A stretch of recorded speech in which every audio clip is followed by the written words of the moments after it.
ಅಗ್ನಿ ಪರೀಕ್ಷೆಯಲ್ಲಿ ಗೆದ್ದ ಮೋದಿ ಸರ್ಕಾರ. ಅರಚಾಟ, ಚೀರಾಟ, ಮಾತು, ವಾಕ್ಸಮರ. ಐತಿಹಾಸಿಕ ನಿಯಮಗಳ ಬದಲಿಸಿ ಸೈ ಎನ್ನಿಸಿಕೊಂಡ ಎನ್ಡಿಎ. ಇದು ಮುಸ್ಲಿಂ ಸಮುದಾಯಕ್ಕೆ ನ್ಯಾಯ ಒದಗಿಸುತ್ತೆ. ವಕ್ಫ್ ಬಿಲ್ಗೆ ಇನ್ಮುಂದೆ ಏನೆಂದು ಕರೆಯಬೇಕು ಗೊತ್ತಾ? ದೇಶಾದ್ಯಂತ ತೀವ್ರ ಪರ ವಿರೋಧದ ಚರ್ಚೆಗೆ ಕಾರಣವಾಗಿದ್ದ ವಿವಾದಾತ್ಮಕ ವಕ್ಫ್ ತಿದ್ದುಪಡಿ ಮಸೂದೆಗೆ ಲೋಕಸಭೆ ಅಸ್ತು ಎಂದಿದೆ. ಸುದೀರ್ಘ 12 ಗಂಟೆಗಳ ಚರ್ಚೆಯ ಬಳಿಕ ಇಂದು ಮಧ್ಯರಾತ್ರಿ 2 ಗಂಟೆಯ ಹೊತ್ತಿಗೆ ಎಲೆಕ್ಟ್ರಾನಿಕ್ ಮತದಾನದ ಮೂಲಕ ಬಹುಚರ್ಚಿತ ಮಸೂದೆಯು ಅಂಗೀಕಾರ ಪಡೆಯುವಲ್ಲಿ ಯಶಸ್ವಿಯಾಗಿದೆ. ಇನ್ನು ಬುಧವಾರವಷ್ಟೇ ಲೋಕಸಭೆಯಲ್ಲಿ ಕೇಂದ್ರ ಸಂಸದೀಯ ವ್ಯವಹಾರಗಳು ಹಾಗೂ ಅಲ್ಪಸಂಖ್ಯಾತ ಇಲಾಖೆ ಸಚಿವ ಕಿರಣ್ ರಿಜಿಜು ಅವರು ವಕ್ಫ್ ತಿದ್ದುಪಡಿ ಮಸೂದೆಯನ್ನು ಮಂಡಿಸಿದ್ದರು. ಅಲ್ಲದೆ ಸುದೀರ್ಘ ಚರ್ಚೆ, ವಾಕ್ಸಮರದ ನಡುವೆ ಮಸೂದೆ ಅಂಗೀಕಾರಗೊಂಡಿದೆ. ಇದು ಮುಸ್ಲಿಮರ ಹಕ್ಕನ್ನು ಕಸಿದುಕೊಳ್ಳುವ ಹುನ್ನಾರ ಎಂದು ವಿಪಕ್ಷಗಳು ಆರೋಪಿಸಿದೆ. ಅಲ್ಪಸಂಖ್ಯಾತರ ಹಕ್ಕನ್ನು ರಕ್ಷಿಸುವ ಮಸೂದೆಯಾಗಿದೆ ಎಂದು ಆಡಳಿತ ಪಕ್ಷ ತಿರುಗೇಟು ನೀಡಿದೆ. ಅಲ್ಲದೆ ಸಂಸತ್ನ ಹೊರಗಡೆಯೂ ಸಹ ವಕ್ಫ್ ಕುರಿತು ಪರವಿರೋಧದ ಚರ್ಚೆ ಜೋರಾಗಿದೆ. ಕೇಂದ್ರದ ಈ ಮಸೂದೆಗೆ ವಿಪಕ್ಷಗಳು ತೀವ್ರ ವಿರೋಧ ವ್ಯಕ್ತಪಡಿಸಿದೆ. ಮುಸ್ಲಿಂ ಸಂಘಟನೆಗಳಲ್ಲಿ ಕೆಲವರು ಆಕ್ಷೇಪ ವ್ಯಕ್ತಪಡಿಸಿದರೆ ಇನ್ನು ಕೆಲವರು ಬೆಂಬಲ ಸೂಚಿಸಿರುವುದು ವಿಶೇಷವಾಗಿದೆ. 288 ಮತಗಳಿಂದ ಮಸೂದೆ ಅಂಗೀಕಾರ. ಚರ್ಚೆಯ ಬಳಿಕ ಸ್ಪೀಕರ್ ಓಂ ಬಿರ್ಲಾ ಅವರು ನಡೆಸಿದ ಮತದಾನ ಪ್ರಕ್ರಿಯೆಯಲ್ಲಿ ವಿಧೇಯಕದ ಪರ 288 ಹಾಗೂ ವಿಧೇಯಕದ ವಿರೋಧವಾಗಿ 232 ಮತಗಳು ಚಲಾವಣೆಯಾಗಿದ್ದವು. ಪ್ರತಿಪಕ್ಷಗಳು ಡಿವಿಷನ್ ಆಫ್ ವೋಟಿಂಗ್ ಕೇಳಿದ್ದರಿಂದ ತಲೆ ಎಣಿಕೆ ನಡೆಸಲಾಗಿತ್ತು. ಸುಮಾರು 150 ತಿದ್ದುಪಡಿಗಳನ್ನು ಮಂಡಿಸಲಾಗಿತ್ತು. ಅದರಲ್ಲಿ ಕೆಲವು ತಿದ್ದುಪಡಿಗಳು ಪಾಸ್ ಆದರೆ ಕೆಲವು ಬಿದ್ದು ಹೋದವು. 288 ಮತಗಳು ವಕ್ಫ್ ತಿದ್ದುಪಡಿ ಮಸೂದೆ ಪರವೇ ಇದ್ದಿದ್ದರಿಂದ ಮಸೂದೆಯು ನಿರಾಯಾಸವಾಗಿ ಪಾಸ್ ಆಗಿದೆ. ಇದಾದ ಬಳಿಕ ಮಸೂದೆ ಲೋಕಸಭೆಯಲ್ಲಿ ಪಾಸ್ ಆಗಿದೆ ಎಂದು ಸ್ಪೀಕರ್ ಓಂ ಬಿರ್ಲಾ ಅಧಿಕೃತವಾಗಿ ಘೋಷಣೆ ಮಾಡಿದರು. ರಾಜ್ಯಸಭೆಯಲ್ಲೂ ಪಾಸ್ ಆಗುವ ಉಮೇದಿಯಲ್ಲಿ ಬಿಜೆಪಿ.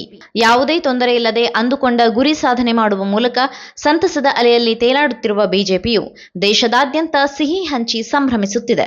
ಅಲ್ಲದೆ ಈಗಾಗಲೇ ವಕ್ಫ್ ಬೋರ್ಡ್ ಹೆಸರು ಬದಲಿಸಿ ಅದಕ್ಕೆ ಉಮ್ಮೀದ್ ಎಂದು ಹೆಸರನ್ನು ಕೇಂದ್ರ ಸರ್ಕಾರ ನಾಮಕರಣ ಮಾಡಿದೆ.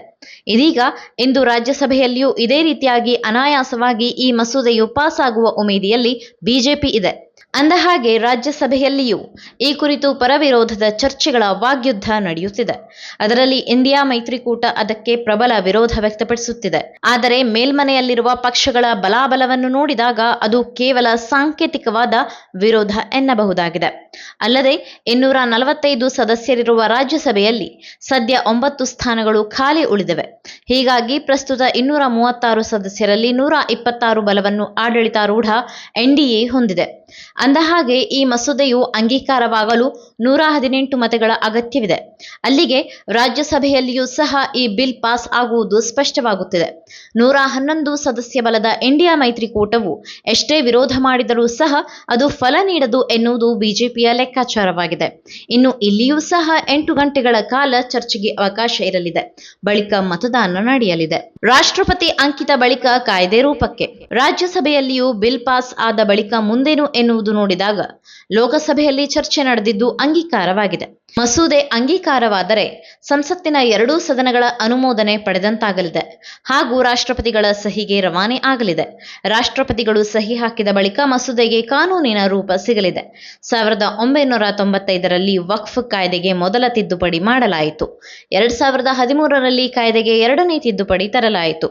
2024ರಲ್ಲಿ 2 ಬಾರಿ ತಿದ್ದುಪಡಿ ಮಸೂದೆ ಮಂಡಿಸಲಾಯಿತು. ಈಗ ಹೊಸ ಮಸೂದೆಯಲ್ಲಿ 44 ತಿದ್ದುಪಡಿಗಳಿದೆ. ನೂತನ ವಿಧೇಯಕದಲ್ಲಿರುವ ಅಂಶಗಳೇನು? ಯಾವುದೇ ಕಾನೂನಿನ ಅಡಿಯಲ್ಲಿ ಮುಸ್ಲಿಮರು ರಚಿಸಿದ ಟ್ರಸ್ಟ್ಗಳನ್ನು ಇನ್ಮುಂದೆ ವಕ್ಫ್ ಎಂದು ಪರಿಗಣಿಸಲಾಗುವುದಿಲ್ಲ. ಟ್ರಸ್ಟ್ಗಳ ಮೇಲೆ ಸಂಪೂರ್ಣ ನಿಯಂತ್ರಣವನ್ನು ಇದು ಖಾತ್ರಿಗೊಳಿಸುತ್ತದೆ. ಕನಿಷ್ಠ 5 ವರ್ಷಗಳ ಕಾಲ ಮುಸ್ಲಿಮರು ಮಾತ್ರ ತಮ್ಮ ಆಸ್ತಿಯನ್ನು ವಕ್ಫ್ಗೆ ನೀಡಬಹುದು. 2013ರ ಹಿಂದಿನ ನಿಯಮಗಳನ್ನು ಪುನಃ ಸ್ಥಾಪಿಸಬಹುದು. ವಿಧವೆಯರು, ವಿಚ್ಛೇದಿತ ಮಹಿಳೆಯರು ಮತ್ತು ಅನಾಥರಿಗೆ ವಿಶೇಷ ನಿಬಂಧನೆಗಳ ಮೂಲಕ ವಕ್ಫ್ ಘೋಷಣೆಗೆ ಮುನ್ನವೇ ಉತ್ತರಾಧಿಕಾರವನ್ನ ಪಡೆಯಬೇಕು. ವಕ್ಫ್ ಆಸ್ತಿಗಳ ವಿಚಾರಗಳನ್ನು ಜಿಲ್ಲಾಧಿಕಾರಿ ಸ್ಥಾನಮಾನದ ಅಧಿಕಾರಿಗಳು ಮಾತ್ರ ತನಿಖೆ ನಡೆಸಬಹುದು. ಏನಾದರೂ ವಿವಾದದಲ್ಲಿ ಈ ಆಸ್ತಿ ಸರ್ಕಾರಕ್ಕೆ ಅಥವಾ ವಕ್ಫ್ಗೆ ಸೇರಿದ್ದೆಂದು ಹೇಳುವ ಅಧಿಕಾರವನ್ನು ಹಿರಿಯ ಸರ್ಕಾರಿ ಅಧಿಕಾರಿ ಹೊಂದಿದ್ದಾರೆ. ಮಸೂದೆ ಮುಸ್ಲಿಮೇತರ ಸದಸ್ಯರು ಕೂಡ ರಾಜ್ಯ ಮತ್ತು ಕೇಂದ್ರ ವಕ್ಫ್ ಮಂಡಳಿಯಲ್ಲಿ ಸೇರುವ ಕುರಿತು ಪ್ರಸ್ತಾಪಿಸಿದೆ. ಈ ಮಾಹಿತಿ ನಿಮಗೆ ಇಷ್ಟವಾಗಿದ್ದಲ್ಲಿ ಈ ಬಗ್ಗೆ ಕಮೆಂಟ್ ಮಾಡಿ, ವಿಡಿಯೋನ ಲೈಕ್ ಮಾಡಿ, ಶೇರ್ ಮಾಡಿ. ನಮ್ಮ ಚಾನೆಲ್ನ ಸಬ್ಸ್ಕ್ರೈಬ್ ಮಾಡದಿದ್ದಲ್ಲಿ ಬೇಗ ಸಬ್ಸ್ಕ್ರೈಬ್ ಮಾಡಿ. ಧನ್ಯವಾದ.